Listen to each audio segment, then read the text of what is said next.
Hey, here we are again, Miss Vibber Johnson. And Mr. Nash. And today we are here to talk to you about writing a powerful conclusion.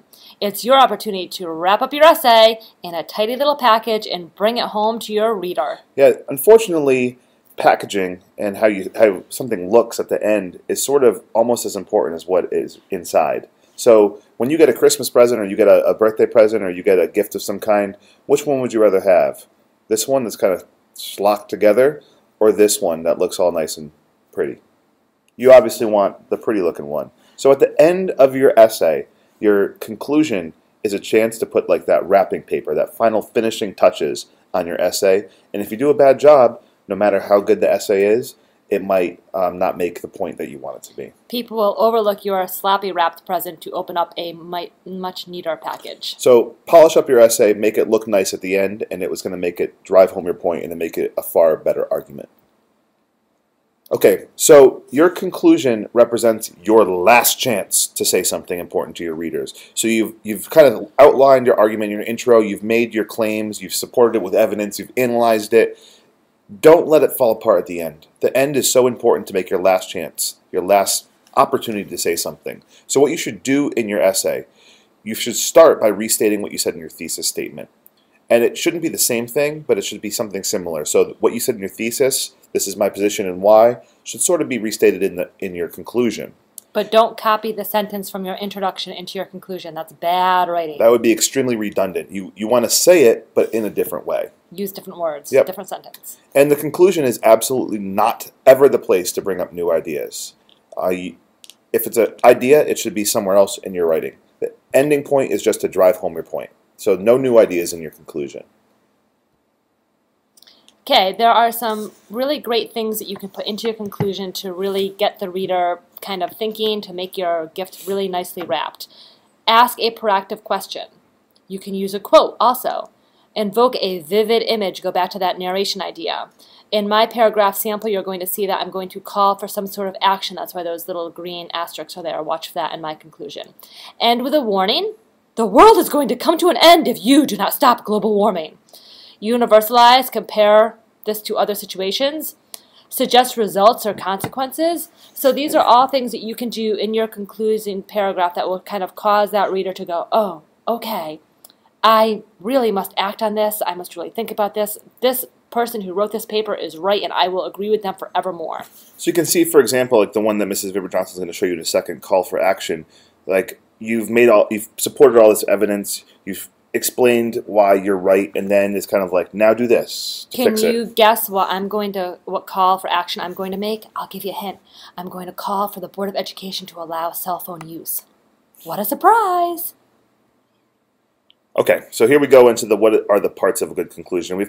This is what you should always have. You start with a topic sentence, and this is where you sum up your main ideas, just like you did in your thesis statement. So the first sentence of your conclusion should be fairly similar to the last sentence of your introduction, which would have been your thesis statement, but it's not going to be the same. You don't just copy and paste it. You reword it so it's similar and it says the same thing, but it says it in a different way. And it might even be a little more powerful. Then you're going to do a summation. Okay, this is where you kind of drive home those main big arguments that you were making in your paper, your big topics for each paragraph. Again, not said, not just a recopy of your topic sentences for your body paragraphs, but resaid in a different way. And then the real part, you don't just say like, I said this, I said this, I said this, and you're saying it again. You also want to restate why it's significant and how it relates to the real world. So like, again, restating that sense of urgency of why this is an important topic. And then finally, in your concluding sentence, this is your like last chance, your final thought, that leave the reader with like this powerful image like, okay, I need to do something. So your concluding sentence should be powerful, it should be bold, it should be interesting in some way. It should ask the reader to do something, it should make some kind of a narrative, it should do something to really entice that reader. Okay, so here is an example. We're going to show you an example of all three parts of the conclusion. Here's the example of a topic sentence. And this is in our hypothetical paper that we've been using as an example all along about cell phones in schools. So if Mrs. Vibber Johnson was writing a conclusion to that paper, this is what the topic sentence might sound like. The education of all students would improve if school district policies on cell phone restrictions changed so that phones could be used as a classroom resource. Okay, do you see how that's kind of like my thesis reworded a little bit there? That's exactly what your intro wants to look like, your topic sentence to your conclusion. Yeah, so when she made that statement in the intro that she thinks that cell phones should be allowed in schools, it's saying the same thing in the conclusion here, but it's a little different. Okay, so what we want you to do for guided practice is we want you to write a concluding topic sentence, so a topic sentence for your conclusion, around the argument, should schools extend their daily hours so students are in school 10 hours per day? Okay, so in part 2 of your conclusion, you're making like the summation. You are summarizing the big arguments that you made throughout your paper, kind of like summarizing what was the main idea in each of your body paragraphs. And you're going to notice when you read my summation here, I've taken my body paragraphs, but I've kind of even rearranged the order in my conclusion a little bit, just to give a little bit of a twist. And you can check if you want to go back and see the other videos on my introduction, and then come back and look at how this is written here. So my summation says, cell phones are a convenient way for students to instantaneously access research materials far beyond what can be currently provided within the confines of the classroom. They are user-friendly and far faster than school computers. Above all, using cell phones as an educational tools motivate students to be curious learners. Now we're going to ask you to do a guided practice. So you can see here what Mrs. Vibber-Johnson did is like she has her 3 reasons, or her 3 claims that she made in her paper, and she's just reworded them. So you can see there's 3 different ideas within this summation that have already been stated in the paper, but she's kind of restating it in a different way, summarizing what she's already said. So what we want you to do now in your guided practice is, again, using the argument that schools should extend their daily hours to 10 hours per day. You're arguing against that. Summarize the 3 claims that you would make to argue against extending the school day, like Mrs. Vibber-Johnson just did in that summation. Pause the video and do that now. The third part of this conclusion is the concluding sentence, or the concluding section, where you're going to make use one of those strategies that we showed you earlier in the video. Mrs. Vibber-Johnson's going to use the call to action here to sort of leave your reader in a powerful way. So listen to this closing. Kids deserve change. School districts need to revise their current cell phone policies so that new technology can be used to improve student learning. Maybe school administrators need to update all current technology policies. Imagine if all students were given the proper avenues to use devices such as iPads and Kindles.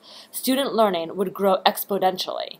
So see here in my concluding, I call the school district, the Board of Ed, to do something. I say make a policy change. So a call to action is one strategy you can use. It's probably one of the easier ones to use, and one that you can always use. You could also leave the reader in a number of different ways. But what we want you to do is try this call to action now using our sample 10-hour school days. Again, you've written the topic sentence, the intro sentence, you've written the summation. Now leave your reader in a powerful way using a call to action on the 10-hour school day issue. Pause and do that now. Okay. So that wraps up our conclusion video.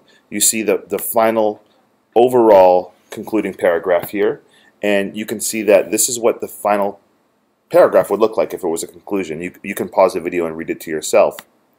But when you're done, you have your topic sentence, that's a restate of your thesis. You have your summation of the evidence and arguments you've presented, and then probably most importantly is your call to action, ending it in a powerful way to leave your reader engaged.